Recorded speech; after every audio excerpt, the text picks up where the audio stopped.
おい、友達と遊びに行くから金くれ。20万くらいでいいよ。いや、さすがにそんな大金は。はあ？医者の親父と結婚したのはやっぱり金目当てだったんだな。だからそうやって金に対しては寡黙だ。本当に嫌な女だな。病気で呼吸器がないと普通に生活できないし、どこかへ行くにしても車椅子が必須の私。そんな私でも結婚したいと言ってくれた夫だったけど、問題だったのはその連れ子だった。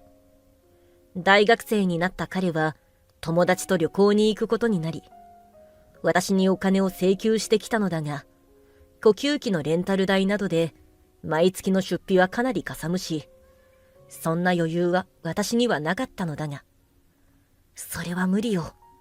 はあ？本当に、お前はムカつくな。いつも母親面してうざったいし、役にも立たないんだったら出て行けよ。あんたなんか消えちまえ。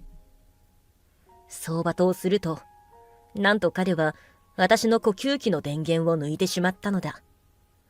そしてタンスの中にあるお金を取って出て行ってしまった。どうしよう。どんどん息苦しくなる私だったが。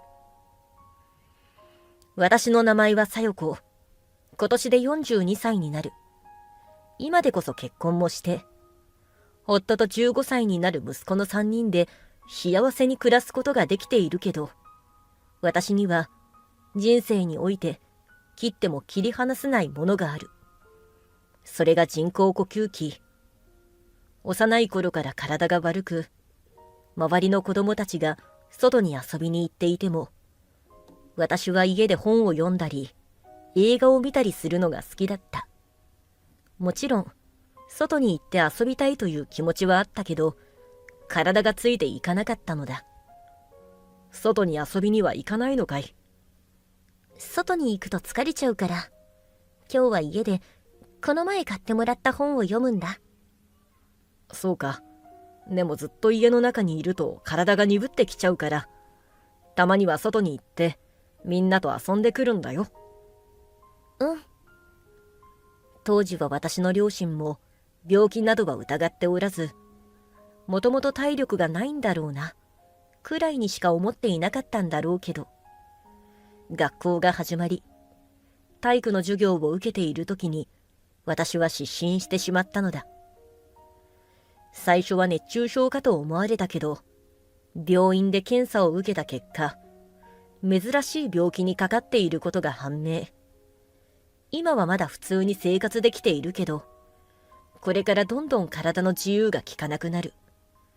病院の先生からそう言われたのを今でもはっきりと覚えている。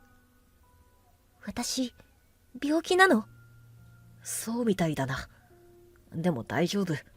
お医者さんが絶対に治してくれるから。いつの日かみんなと一緒に遊べる日が来るから。だからさよこもそう信じてくれるかい？小学生になったばかりで、当時の私はまだ子供だったけど、これからどんどん体が悪くなっていく。もしかしたら治らないのかもしれない。そう理解していた。私のことを励ますために、両親は必死になってたけど、その心の奥底に不安を抱えているのは私でも分かった。そうか。でも未来なんてどうなるのかは誰にもわからない。そういった部分に関しては楽観だった私は、そこまで事態を重く受け止めていなかった。しかし、小学校高学年、中学生に上がると、少し歩くだけでも息切れをするようになり、高校は通信制の学校に通うことになった。学校内を移動するだけでも、私にとっては重労働だったから。だけど、家から一歩も出ないで、勉強し、出るときといえば病院に通院するだけ。この頃から私は、人生に楽しみを見出せないでいた。さよこ、今日の勉強はどうだった？そろそろ勉強の内容も難しくなっていくんじゃないのか？うるさい。勝手に部屋に入ってこないでよ。ごめんな。何か用なの？何もないんだったら出て行って。両親は私のことをずっとサポートしてくれていたし、こんな口の利き方をするのは間違っている。高校生だったし、私も心の底ではそう理解していた。どうして両親にこんな形で当たってしまうんだろう。両親は何も悪くないのに、もっと感謝をしなきゃいけないのに、私は何をやってるんだ。そう自己嫌悪に陥るけど、私は自分の感情をコントロールすることができていなかった。周りを見れば、みんな化粧しておしゃれをし、買い物に出かけている。ちょっとした休みになったらディズニーランドに行ったり、キャンプに行ったり、高校生活を満喫している人たちの姿を SNS で見ると、本当に心が苦しくなった。なんで自分だけ同じように楽しめないんだろう。中学時代は周りと違う私にはそこまで友達ができなかったし、通信制の高校に通っていたから新しい友達なんていない。会話をするのは家族とだけ。私はいつしか鳥かごの中にとらわれている。そんな感覚すら感じ始めていたのだ。どうして私だけ、なんで私だけ健康に生まれなかったの？私は一度、感情が抑えられなくなった時に、母にそう言ってしまったことがあった。母は、健康な体で産んであげられなくてごめんなさい。そう私に言ってきた。もちろん、私の病気は母が悪いわけではない。それに私の両親は、もしかしたら私よりも悩んでいるかもしれないのに。私はそう言ってしまったことを後悔したけど、それと同時に、この世の理不尽さを痛いほど痛感していた。しかし20歳になり、私は障害者枠で大きな企業に就職することが決定。自分でお金を稼ぐことができ、在宅でできる趣味も見つけることができた。精神的にも成長していた私は、少しずつではあったけど、人生に楽しみを見出せるようになっていたのだ。そんなこんなで、あっという間に30歳になったある日、最近調子はどうですか？飲んでる薬の影響で、だいぶ落ち着いてみますかね？先生が新しく処方してくれた薬のおかげで、だいぶ楽に生活できてます。よかったです。週に一度通院する病院に、新しい先生がやってきたのだ。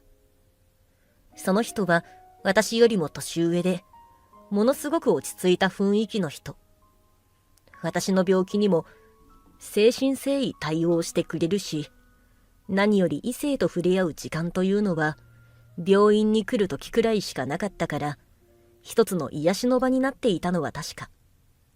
それから通院していくうちに親しくなり、体調がいい時には少し外出してみるのも体にいいというアドバイスを受け、私は思い切って先生のことを食事に誘ってみた。病院の目の前にあるイタリアン、行きたいと思っていたんですよ。ぜひ行きましょう。実はさよこさんが午前の部最後の患者さんで、これからどうです？男性の方と食事をするなんて初めてだったし、私は本当に緊張してしまったけど、楽しい時間を過ごすことができた。今までずっと家にこもりっぱなしで、趣味はあったけど、恋愛なんてしたことがなかった。こんな病気を持っている私と付き合ってくれる人なんて現れないんだろうし、私は一生独身のまま生きていくんだろうな。そう思っていたから、本当に心がウキウキしたのだ。感じたことのない心の高揚感と、早まる心臓の鼓動は、楽しかったけど、それと同じくらい疲れてしまった。けどその日を境に、私たちはなんとか食事に行く関係に。食事のたびに彼は私の容姿を褒めてくれ、純粋で素敵な方と言ってくれたし、私も彼に好意を抱いていた。それから私たちが結ばれるのにさほど時間はかからなかった。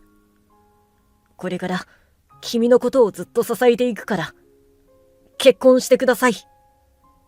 私の目を見て、そう言ってくれる彼との結婚を逃したら、私の人生で幸せになれる道はもうない。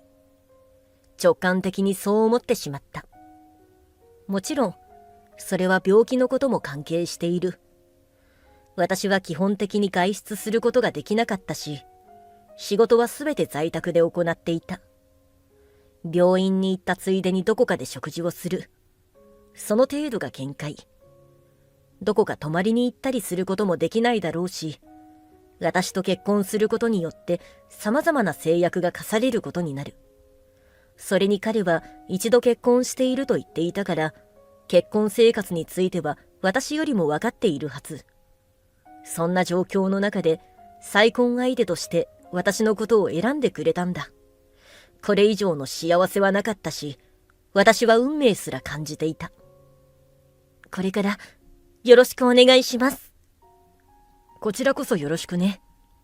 それと、どんな反応するかわからないけど、息子とも今日はちゃんと話してみるよ。一緒に住むのはそれからでもいいかな。もちろんよ。別に私は焦っていないし、3人で素敵な家族を作りたいからね。彼にとっての問題は私の病気だけではなかった。彼は前の奥さんとの間に子供を設けており、その子は今年で中学生になる。思春期だし、自分の父親が再婚するというだけでも敏感になると思う。それにその再婚相手は、ろくに外出もできないような病気を持った人間。正直言って私は自分に自信がなかったし、3人でうまくやっていけるかな、彼の息子に受け入れてもらえるかな、そんな心配があった。だけど私が心配しても仕方ないし、とりあえずは成り行きを見守ることにした。それから1週間後。今は年頃的にもあんまり話してくれないと思うけど、部屋も離れてるから大丈夫だよ。来月あたりをめどに引っ越しをしたいね。私は大丈夫なんだけど、本当にこんなに急いで大丈夫なのかな。反抗期だから嫌なら嫌だって言ってくるはず。でも嫌がってる素振りは見なかったから大丈夫だと思う。それにあいつも小さな頃から母親がいなかったから、いろいろ寂しい思いをしてるんだと思うし、これからよろしくね。確かに彼の言ってることは正しいと思う。彼は医者として働いているから普段かなり忙しくしている。夜勤に入らないといけないことだってあるし、そんな状況で母親もいなかったら寂しい思いをしているのは確か。別に私は彼の母親になれるとは思っていないし、おこがましいことを言うつもりはないけど、少しでも彼の寂しさを癒せてあげたらな。母親として変わってあげれることは変わってあげたい。そんな気持ちだった。そんなこんなで始まった3人での生活。今日からよろしくね。おう。彼はそこまで口数が少ないのか、反抗期だからなのか、はたまた私のことをまだ受け付けていないのかはわからないけど、あまり話をしてくれなかった。目も合わせてくれないし、基本的にコミュニケーションは一切なかったけど、それでも次第に慣れてきたのか、目を合わせてくれるようになり、会話もしてくれるようになった。それと同時に、夫の仕事が忙しくなったから、私と2人で過ごすことが多くなっていたのだが、今から友達とご飯食べに行ってくるから、ちょっとお金くれない？ええ、3000円くらいあれば足りる？ご飯を食べに行った後、カラオケ行ったり、ボーリングに行ったりするかもしれないから、そんなんで足りるわけないでしょ。1万円はくれないと。いや、いくらなんでも、そんなにたくさんは必要ないと思うけど。あんたは友達と遊びに行った経験もないくせに、何したような口聞いてるんだよ。友達と遊ぶだけでもかなり金がかかるんだから。それを渡すのが母親としての務めじゃないの。母親としての務め。そう言われてしまうと、私は何も言い返すことができなかった。今思えば、一種の呪いか何かがあったんだと思う。私はどうあがいても、彼の母親になることができない。だからこそ、彼が私のことを必要としているときは、全力でそれに応えてあげたい。母親を演じてあげたい。そう思っていたんだと思う。今思えば、まだ中学生の子供が遊びに行くと言っても、1万円を渡す必要なんてなかったと思う。だけど、私は仕事をして、ある程度の稼ぎも貯金もあったからこそ、それを渡してしまっていた。それと、もしかしたら友達の家に泊まってくるかもしれないから、親父には何も言うなよ。え？泊まるって、明日も学校があるんじゃないの？確かに学校はあるけど、あんたには関係のない話だろ。ここまで自由奔放にさせていいのだろうか。夫はかなり厳格な人だったから、門限も決まっていたし、遊びに行くとしてもある程度のお金しか渡していなかった。私がこんなことしちゃいけないのは分かってるけど、彼に嫌われたくない。もしかしたら心を開きかけてくれているのに、厳しくして完全に心を閉ざされてしまったらどうしよう。そういった不安があった。分かったわ。なら気をつけて行ってきてね。無視をして言ってしまう彼だったけど、ある程度は自由にさせた方がいいのかな。私は彼の母親じゃないから、あんまり母親面したら嫌がられると思う。それに彼にしてみれば、あんたに言われたくない状態なんじゃないか。そう思ったけど、夫の教育方針を無視しているみたいで、それはそれで心が痛くなる。子育てが簡単にいくわけがないのは分かっているけど、ここまで問題が多いとはな。だけど、その日の夜、私は一人で考えて、やっぱり彼のことをこのまま黙っているわけにはいかないと思った。そこで次の日の午前中、帰ってきた夫に私は全てを打ち明けた。多分、反抗期っていうのもあるんだと思うけど、このまま放っておいたらダメだと思うし。そうだな。教えてくれてありがとうな。ただ、いつの日か俺が言っても聞かなくなる日が来るとは思ってたからね。まあ、ある程度は仕方のないことなのかもね。甘やかすのもダメだけど、厳しくしすぎるのもね。ちょっと考えてみるよ。夫は子育てにおいていろいろ悩んでいるようだったが、私は何も的確なアドバイスを送ることができなかった。夫の役に立ちたいと思っているのに、全然役に立てない。そんなもどかしさがあったけど、私は私なりに支え続けた。そんなこんなで彼も高校を卒業し、決して頭のいいところではなかったけど、大学に進学。しっかりと進学してくれてよかったな。と私は夫と喜んでいたのだが、それよりも大変なことが起こっていた。それは私の体調。大丈夫か？うん。薬でだいぶ楽になってきたんだけど、結構息苦しいかも。1ヶ月ほど前から私の体調が悪くなり始めてきて、最近は普通に横になっているだけでも息苦しくなっていた。夫によると、私の病気がかなりのスピードで進行してきているらしくて、もう仕事もできなくなるとのこと。呼吸器系もダメになっていくから、将来的には呼吸器をつけて生活しなければいけないみたい。足腰も弱くなっていくから、出かけるときは車椅子。そこまで進行しているとのことだった。嘘でしょ。大丈夫。俺はいつまでも君のことをそばで支え続けるから。だから安心して。君を一人になんてしないからさ。夫がそう言ってくれたおかげで、私はなんとか心を保つことができたけど、1週間、また1週間と経つと、夫の言っていた通り、本当に普通に生活することが困難になっていった。どうして？結婚もしていい家庭を築くことができていた。彼の息子も成長して旅立っていくし、これからは夫と2人で幸せに生活していける。それから私は車椅子と呼吸器がないと生活できないようになってしまい、一人で何をするのも困難になってしまった。それでも家族にだけは迷惑をかけたくなかった。だからこそ今まで貯めていたお金でヘルパーさんを雇い、できる限り迷惑をかけないようにしていたのだが、ちょっと金くれない？え？友達と遊びにでも行くの？旅行に行くの。20万くらいかな。さすがにそんなお金は。なら、俺だけ仲間外れになれって言いたいのか？ああ？別にそんなこと言いたいわけじゃない。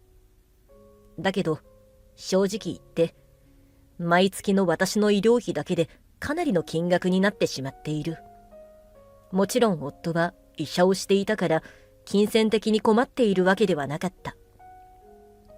しかし私は、あまり迷惑をかけたくないと思ってだからこそ、支払いはすべて自分の貯金から行っているのだ。友達と旅行に行くから、今すぐ20万を用意しろと言われても、そんな簡単な話ではない。言ってることはわかるんだけど、金額が金額だし。なるほどね。やっぱり母親面だけしておいて、俺のことはどうでもいいと思ってるんだろ。別に、そういうわけじゃないわよ。だけど。別に、あんたの許可なんてもらわなくてもいいけどね。どうせ現金で、いくらか保管してるんだろ。彼はそう言うと、私の寝室にあるタンスを漁り始めた。ちょっと待って、一体何をするつもりなの？ちょっと、何やっているのよ！お、かなり溜め込んでるじゃん。こんだけあるのにたった20万をくれないってか。母親面するだけしておいて、何の役にも立たないんだな。彼はそう言うと、私が現金で保管していたお金を取り、自分のポケットの中へ入れてしまった。どうしてそんなことするんだ？さすがに、やっていいことと悪いことがある。それぐらいの区別はつくと思っていた。なのに、私は本当にショックだったし、失望してしまった。まさか、ここまでのことをやられるとは思っていなかったから。ちょっと、善悪の区別はつくと思っていたけど、どういうつもりなの？お前にこんなコネあっても意味なんかないだろ。俺ならもっと有効活用できるからな。やめなさい。まだ間に合うからそのお金を返して。うるせえな。それに、金払いが良かったから一緒に行ってやったけど、本当はうざかったんだよな。もうお前から金を絞り取れるとは思えないし、とっとと消えちまえ。何を言ってるんだ。そう思った瞬間だった。彼は私のことを睨みつけながらゆっくりと近づき、なんと呼吸器のコンセントを抜いてしまったのだ。ちょっと、一体何をしているんだ。結婚した大好きな親父に助けてもらったらいいんじゃないの？ああ、結婚したのは親父が好きだからじゃなくて、金が好きだからの間違いか。彼はそれで言うと、私のことを放って言ってしまったが、私は少しパニックになりかけた。呼吸器がないと完全に息ができないわけではない。だけど、全力疾走した後のような感覚になり、本当に苦しかった。夫は夜勤明けでまだ寝ているし、夫の部屋に行く余裕もない。私はその場で倒れ込んでしまい、息苦しさと格闘しながら、なんとか気を保つのに必死だった。それから30分ほどが経っただろうか。夫がトイレに行った帰りに運よく見つけてくれたから、私はなんとか苦しさから解放された。大丈夫か？一体何があったって言うんだ。実は、とにかく助かってよかった。そんな思いがあったけど、それ以上に私は、夫の息子の本性を知ってしまい、恐怖を感じていた。あんな人間と一緒に住むなんて無理。そう思った私は、夫に対してさっき起こったことをすべて話した。命の危機があったこと。それなのにニヤニヤしながら、私のお金だけ持って逃げてしまったことも。夫とは感情を乱したりはしたけど、拳を握りしめて、体を小刻みに震わせていた。相当怒っているんだと分かったし、私の味方になってくれてよかった。心の底からそう思うことができた。あのバカ息子が、本当に申し訳なかった。あなたが悪いわけじゃないけど、私、これ以上あの子と一緒に住むのは無理よ。もちろん、俺も同じ意見だよ。だけど、このまま追い出すだけじゃ何も理解しないだろうから、ちょっと作戦があるんだ。作戦？私の味方になってくれたはいいものの、夫は、このまま追い出すというわけではないみたいだった。私にしてみれば、とっとと縁を切りたいのに、一体夫は何を考えているのだろうか。だけど、夫の話を聞いたとき、私は妙に納得してしまった。確かに追い出しただけでは、ただ親子としての縁が切れるだけで、今後も同じようなことをしてしまうかもしれない。根本的な解決にはならないと思ったからだ。それから1週間後、旅行からあの子が帰ってきたみたいだった。ただいま。あれ？なんだよこの匂い。おかえり。俺もさっき出張から帰ってきたところだけど、腐ったような匂いがしないか。え？出張から帰ってきたってどういうことだよ。親父はうちにいたんじゃないの？いや、何かあったら、小夜子から連絡が来るはずだけど、特に何もなかったから問題はなかったと思うけど、何をそんなに焦っているんだ。夫がそう言った瞬間、彼は顔面蒼白状態で、私の寝室まで走ってきた。まさか、こんなことになってるとは思わなかったんだろうな。彼が家を出て行った後、夫は寝ていたけど家にいた状態。私の呼吸器の電源が抜かれていても、すぐに夫がどうにかしてくれると思ったんだろう。帰ってきて、夫から何を言われるかは想像できただろうに、本当に後先考えられないんだろう。だけど、今は自分の置かれている想像とは違ったもの。夫は私の呼吸器の電源が抜かれていたと知らないし、家の中からは腐敗臭がする。頭の中で様々な憶測があったと思うけど、一番可能性が高いのはたった一つ。必死になって、その可能性を頭の中で否定しながら、私の寝室まで走ってきたと思う。は？あら？こんなところで何してるのかしら。てっきり、警察署にでも行ったのかと思ったわ。いや、どうなってんだよ。それにこの匂い。もしかしたら、台所で肉を解凍して、そのまま放っておいたのかもしれないわ。今は夏場だから、それが腐っちゃったのかもしれない。だけど、人の呼吸器の電源を抜いておいて、よく白々しく帰ってくれたわね。罪の意識が少しでもあるんだったら、警察に行くと思うんだけど、そんな意識すらないのかしら。私がはっきりとそう言うと、彼は黙り込んでしまった。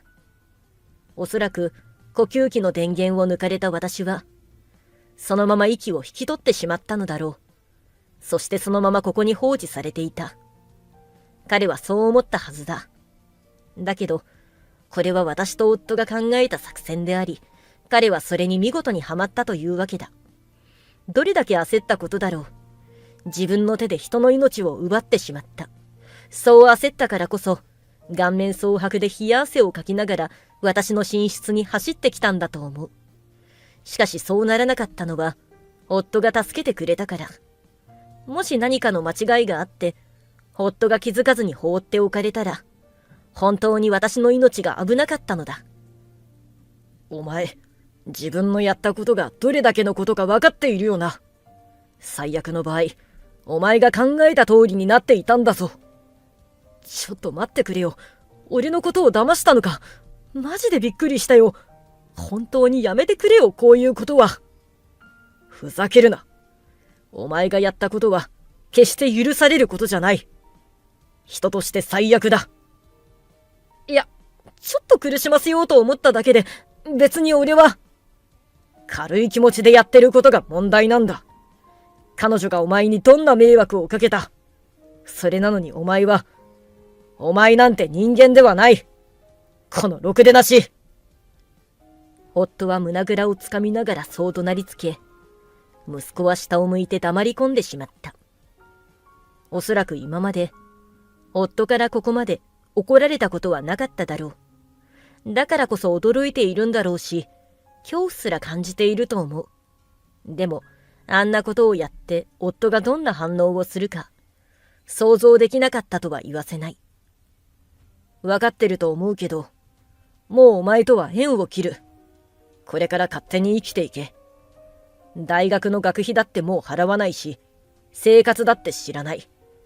お前とは完全に親子の縁を切らせてもらうから。ちょっと待ってくれ。そんなこと言わないでくれって。そうだ、親父は勘違いしてるんだよ。別に俺は意図的にやったわけじゃないから。何を言ってるんだ。足が引っかかっちゃっただけだよ。俺が意図的にやった証拠なんてどこにもないだろ。まさか、最後の最後でこんな悪あがきをするとは思っていなかった。夫にここまでブチギレられ、少しは反省したと思っていたのだが、縁を切られると分かった途端、こうやって言い訳をしてくるんだ。学費も払ってもらえず、生活費も出してもらえなければ、これから生活していくことができない。そんなのはごめん、なんて思っているのかもしれないな。本当に人として終わってる。私に対する謝罪の気持ちや、贖罪の気持ちは一切ないのか。夫は何のためにここまで怒鳴ったのか。その意味も全く理解していないようだった。だけど夫は、この発言に相当呆れているようだった。まさか、最後の最後までお前の口から謝罪の言葉がないなんてな。それに、意図的にやった証拠がないだって。何を言っているんだ。お前の行動が全てカメラに収まってるんだよ。カメラに収まってるってどういうこと？何か異常があったらすぐにわかるように見守りカメラが設置されてるんだ。そのカメラを全て見せてもらった。もちろん録音機能もついてるから、お前がどんなにひどい言葉を浴びせていたのかも全てわかったよ。私になんて一切関心を寄せなかったから、私の寝室にカメラがあるので知りもしなかったんだろうな。別に問題なのはそこじゃない。夫に対して最後の最後まで嘘をつき続けたのが問題なのだ。どうして素直に謝罪することができなかったんだろう。仮にカメラがなかったとしても、自分のやったことを認めて謝罪したら、もしかしたら夫は許したかもしれない。しかし彼が取った行動は、認めて謝るのではなく、どうにか罪から逃れようとすること。もう一切の言い訳ができないし、完全に逃げ場を失ってしまった彼は、急に土下座をし始めた。こんなパフォーマンス、見たくもないけれど、私はそのまま黙っていた。本当に申し訳なかった。何回だって謝るし、反省もする。心を入れ替えるって誓うから許してくれないか。今すぐここから出ていくか、警察に通報されるか、そのどちらかを選べ。カメラの映像もあるんだから、今すぐ警察に行ったら大変なことになるっていうのはわかるよな。ちょっと待ってよ。実の息子を警察に突き出すつもりなのかよ。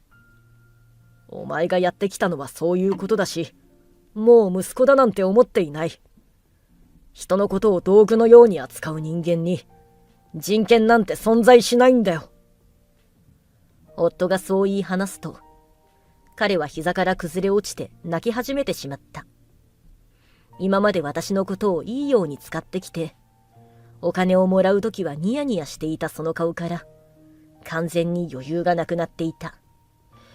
自分のやったことを後悔し、やっと反省しているのかもしれない。いや、もしかしたら反省ではなく、ただ後悔しているだけかもしれないけどな。だけど、こんな惨めな姿を見せられたところで、私は許すつもりは一切ない。確かに私が病気を抱えていることで迷惑をかけたかもしれない。しかし、迷惑をかけたからといって、やっていいことといけないことがある。そんな判断もつかない人間に、良心を持つ必要なんて全くないんだな。この家に今後一切近寄らないこと、そして俺たちに一切連絡してこないこと、その二つを守ってくれたら、こちらからはもう何もしない。なら大学はやめろって言うのかよ。住まいもないし、金だってないのに。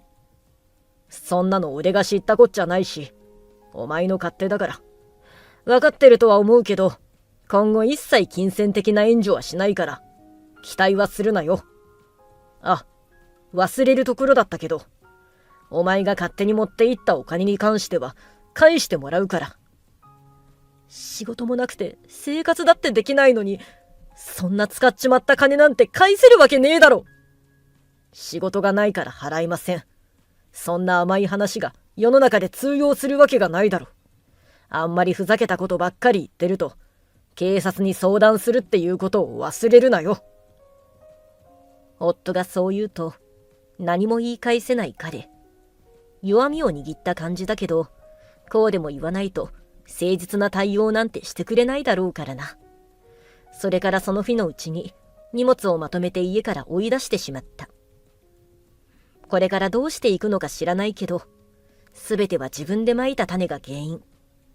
自分でやったことをしっかりと反省すれば、いい人生が待っているかもしれない。だけど、逆恨みして文句ばかり言っているようじゃ、これからも同じような人生を歩んでいくことになるはず。最後の最後まで迷惑かけちゃって申し訳ないわね。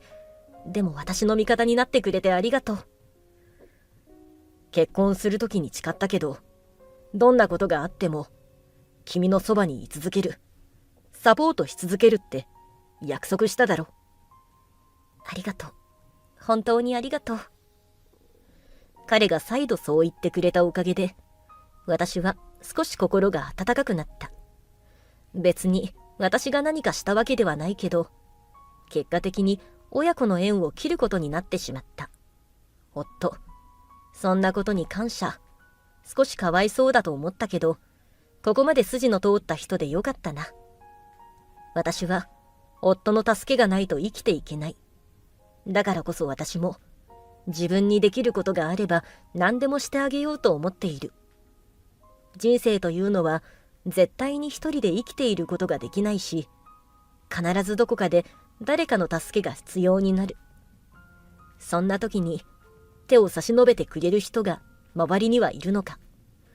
誰も手を差し伸べてくれないようじゃ、その人はそれだけの価値しかないということだし、私はこれからも夫と支え合いながら幸せに生きていこうと思う。ナレーターの千尋です。